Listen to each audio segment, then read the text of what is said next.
It's Not As It Used to Be by Susan Glassick of Picton, 2571. Narrated by Janine Penfold. I halt momentarily at the door. The starched white sheets fold exactly 18 inches from the top, just like they used to be.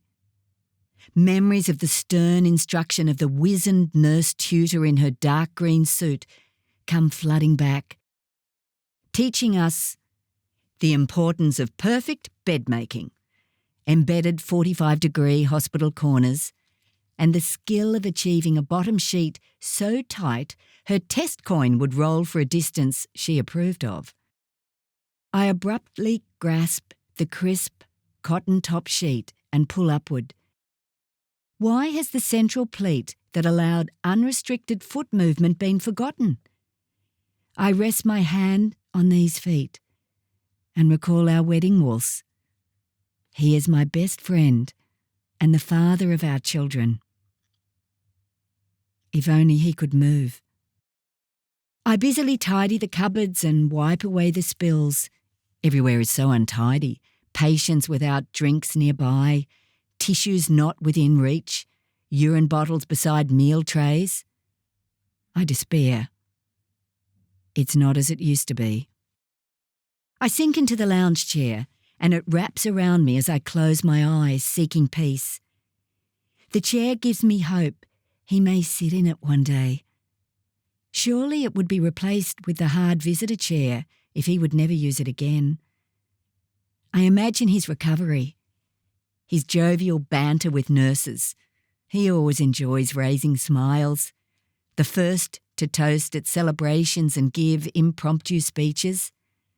He loves people, and they love him. The call bells keep ringing, bringing me back to reality. It's reassuring some patients can reach them. Why aren't they being answered? I see his urine bag is full to bursting, resting on the floor without its holder. I sense my nurse tutor turn in her grave. Nothing must touch the floor. Anything that did was disposed of immediately to protect patients from infection. I remember dedicated cleaners keeping everything pristine under the ward sister's scrutiny.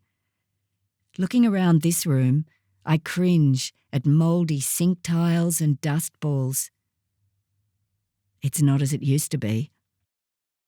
Gone are the bright, aired wards with windows open wide, surfaces wiped down several times daily, and hand washing was constant activity.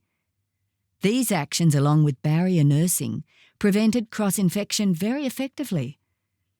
This ward is dark, and the windows do not open. The air conditioning is either too hot or too cold, and I struggle with stuffiness, the total lack of fresh air. The nurses gather in windowless, airless spaces for long periods, typing. I recall spending more time with patients than writing the notes. Not now. The clunky data reporting systems ensure the computer is the centre of the nurse's daily activities. A nurse enters the room and proceeds to hook up a small bag of intravenous antibiotics.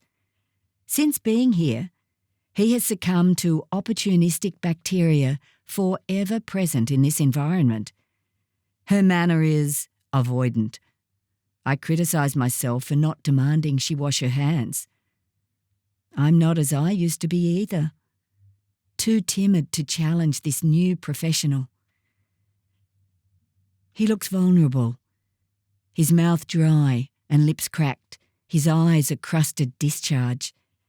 The twinkle that shone when he looked at his family is gone. What has happened to the carefully performed 2-hourly turns with mouth and eye care? Do they even know who he is? I reminisce on the patients I cared for who were unconscious and how we supported the families and learned all about the patient's life. If and when they awoke, it was sometimes embarrassing that they had full recollection of our stories which we shared to alleviate their boredom of coma. We knew them well, and they knew us well. Our children have taken leave from work, fearful these are their dad's final days. He has been a great father, rocking them as babies while working hard and long hours to meet the mortgage.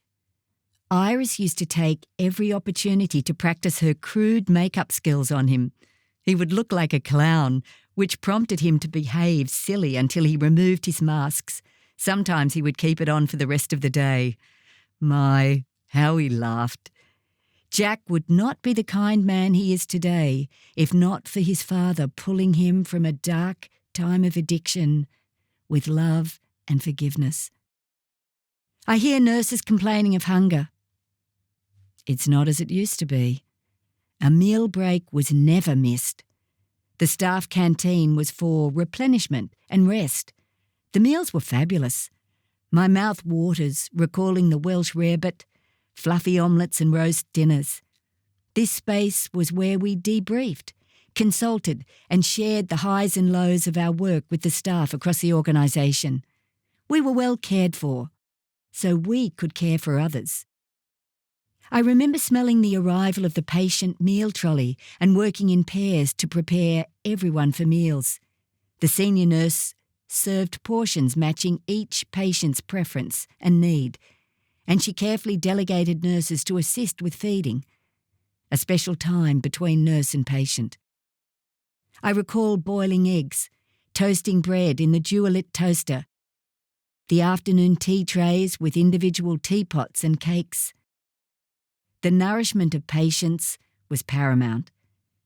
Today, I witnessed the other patients' bedside tables crammed with trays of untouched, cold food, sealed on plastic plates, pale, lukewarm tea in paper cups, and unwrapped plain biscuits.